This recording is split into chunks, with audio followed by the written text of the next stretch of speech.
Wisdom of the Ancients 0.7. 4 ways to triumph without conflict.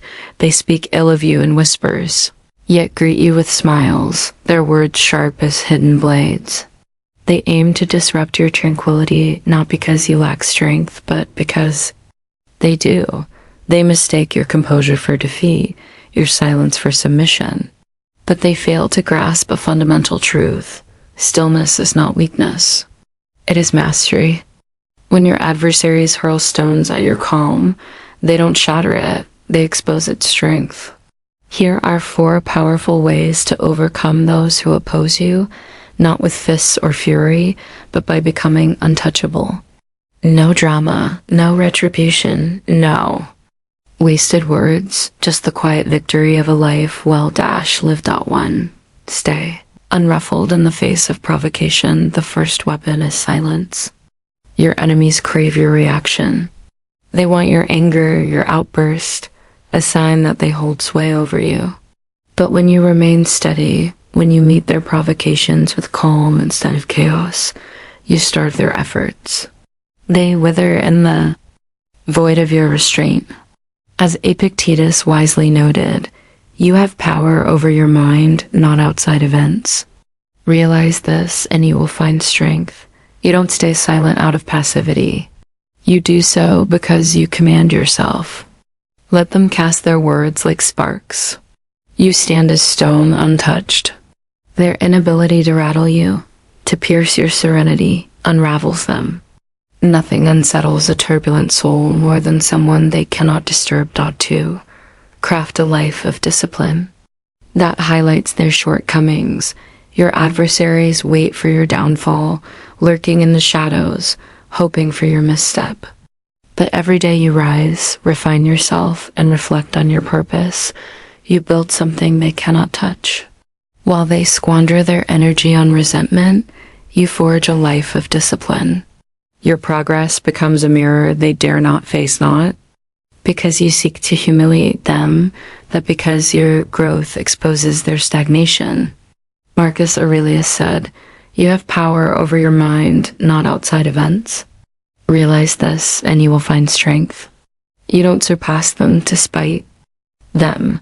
You do so because you refuse to linger in their bitterness. Your quiet ascent, sculpted by discipline, leaves them diminished not by your intent, but by the contrast of your life against theirs. 3. Outlast their malice with enduring purpose. Hatred burns brightly but briefly, consuming those who harbor it.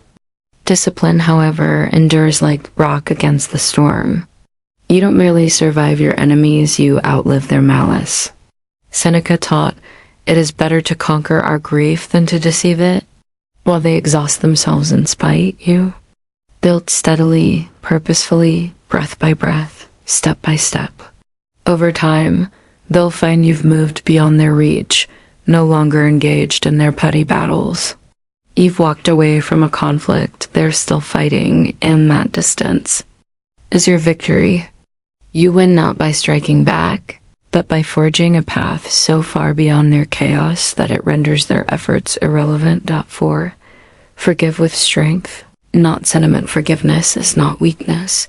It is a blade of its own, sharper than any retort.